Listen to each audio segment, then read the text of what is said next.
Hi, this is Jared Jester with Keller Williams Seven Hills Realty coming at you from Cincinnati, Ohio, and I want you to love where you live. And this is the first in a series of videos about the Cincinnati slash Dayton area board contract. And it's about the termination points, and it's about starting with the end in mind. It's about, okay, I can get you into this contract. Can I get you out? How do I get you out? What are your rights? What are their rights? It's great for buyers and for sellers both to know this information. And always remember, surprises on your birthday are fun, but surprises in the middle of the real estate transaction are not so fun. So jumping right in here, we're going to right up here. So the notice of termination, that is the piece of paper, that's the document that gets you out of the contract. One party doesn't perform, a contingency isn't met, a termination can happen. That is a one-way street. One party signs because something wasn't met, boom, the contract is over. The first termination point that we're going to cover is the earnest money. So a buyer is going to put down earnest money on a home. If it's usually it's about 1%. So a $300,000 home, a buyer may put down about $3,000, right? And if some contingency along the way isn't met, then uh, what happens to that earnest money? Well, actually, that's a different video. That is the release of earnest money. That's a two-way street.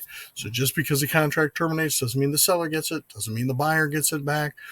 That is a different video or video instruction in this altogether.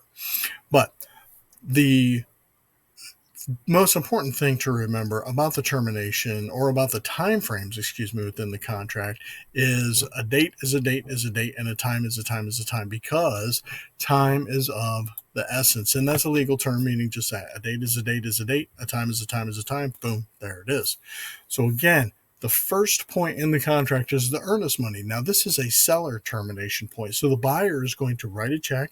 The buyer's agent, is going to deposit that check. Generally, in this contract, they're going to do it with their brokerage. If it's done with the title company, they're going to want to make sure that you understand what happens to the earnest money. If it goes to the buyer's brokerage, these are the rules here that it follows down here.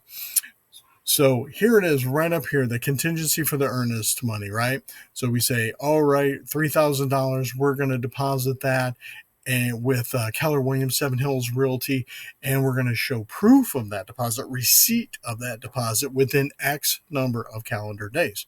Now, that's blank because hard written, it's 3 days, but what if it's a holiday weekend or a buyer's out of town or something like that? It could take a little bit longer to put that in there. So you want to make sure that you put in the right number of days so you can actually get that money, whether it's an electronic transfer, whether it's a physical check, whatever, and get it deposited with that brokerage / title company.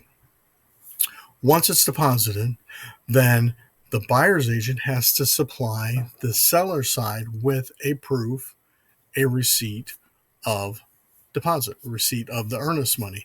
And if they don't within that 3 days, let's just call it, then the seller has an opportunity to terminate. Why would they want to terminate so early in the contract?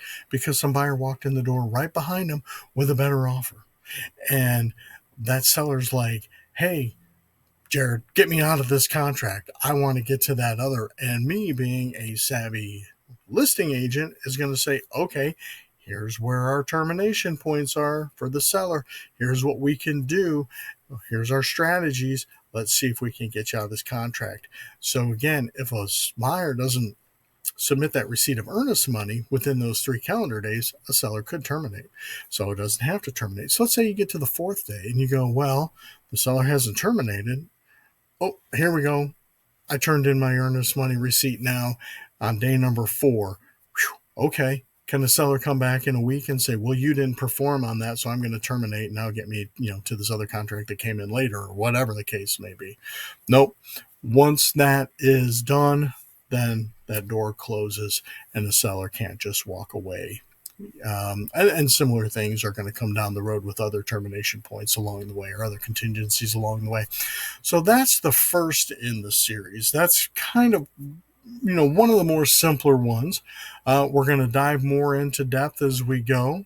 And again, I'm Jared Jester with Keller Williams Seven Hills Realty in the Cincinnati, Dayton area market. And I want you to love where you live. And I'll talk to you in the next video. Thank you so much.